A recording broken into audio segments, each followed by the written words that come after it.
It is asking, is marriage a destiny? Okay. How can I know the person and how can I make a decision? Last one, yeah? Last one. Yeah, that's last one, but it's hot. Okay.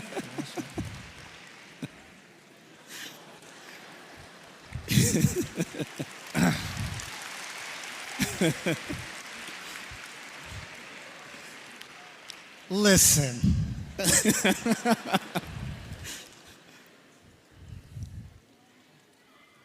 Some of you are too dramatic. When you want to marry someone, then this is the qadr of Allah. Subhanallah, He is perfect. And then when He says, I want to break the engagement, oh, the qadr of Allah. How I don't understand the philosophy of qadr because the engagement broke. Marriage is an informed decision. Families come together. You do the best you can to understand if this is a good decision for you. And it's like any other decision. My dear daughter, my dear son, my younger brother, my younger sister, this is like any other decision. Nobody writes a question, is buying a green car the qadr of Allah? Is eating chicken sandwich this afternoon for lunch the qadr of Allah? No. All the other decisions are your responsibility. Marriage, qadr of Allah. Where did you get this idea from? Make an informed decision. Learn about the person you're trying to marry. Understand if you have a personality that will work with each other. And even after all the exploration and conversation, sometimes you know what happens? You can't escape drama. Yes. Sometimes drama happens anyway. Nuh alayhi salam ended up with a pretty interesting wife.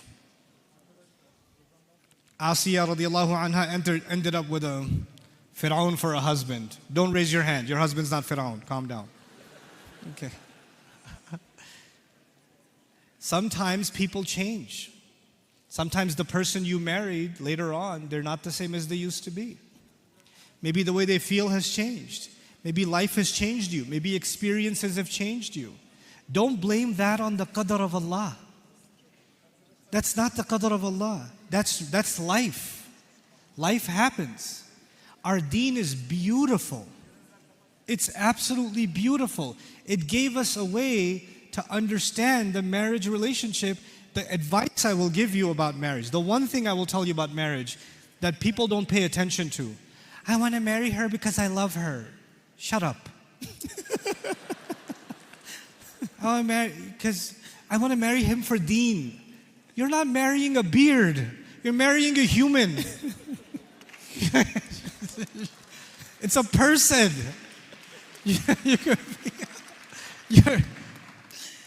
You could be religious, pray 5 times, and you could still hate their guts. Just because someone is practicing their deen does not make them a good person in every other way. There are plenty of people that have an anger problem and they go to Hajj every year, but they still have an anger problem. So, what I'm trying to get at, Allah mentioned one thing about marriage that is on top. Number 1. Everything else is later. وَمِنْ آيَاتِهِ أَنْ خَلَقَ لَكُم مِّنْ أَنفُسِكُمْ أَزْوَاجًا لِتَسْكُنُوا إِلَيْهَا. لِتَسْكُنُوا. This is called lam al-ta'lil. He said He made you into spouses for the purpose that you could find peace. For what purpose? Say it.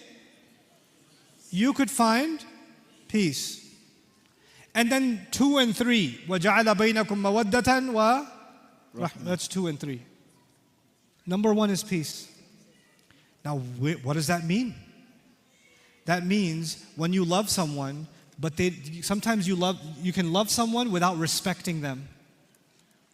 You can love someone without being honest to them.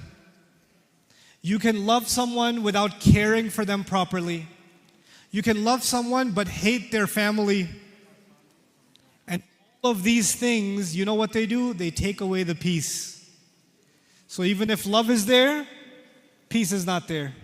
And when peace is not there, the purpose of the marriage is gone. The purpose is gone. The purpose is not love. That comes from Allah. The purpose is not care, rahmah. That comes from Allah. Your purpose is to find peace. So when you're looking for a spouse, you're asking yourself, what is it that makes me peaceful? What is it that gives me calm? My wife, my husband, they should be my calm. When I talk to them, my stress goes down. My anxiety goes down. My anger disappears. Because all the storms in my life, my spouse gets rid of them. That's the kind of person I want to marry. Now, if you're talking to someone and already there's drama, there's already a temper problem, there's already attitude, there's already difficulty in communication, and you're ignoring it because you love him too much, then you're not going to have peace later. You're simply not going to have it. This is actually the primary objective. And young men and women, when you get married, the most important conversation is going to be, what gives you peace? Tell me. What gives you peace? How can I give you that peace? And what gives you peace? How can I give you that peace? لِتَسْكُنُوا إِلَيْهَا. So you can give each other peace. You give each other sakina. That's it. You know what most people suffer from? Marriages and drama. No peace. No peace.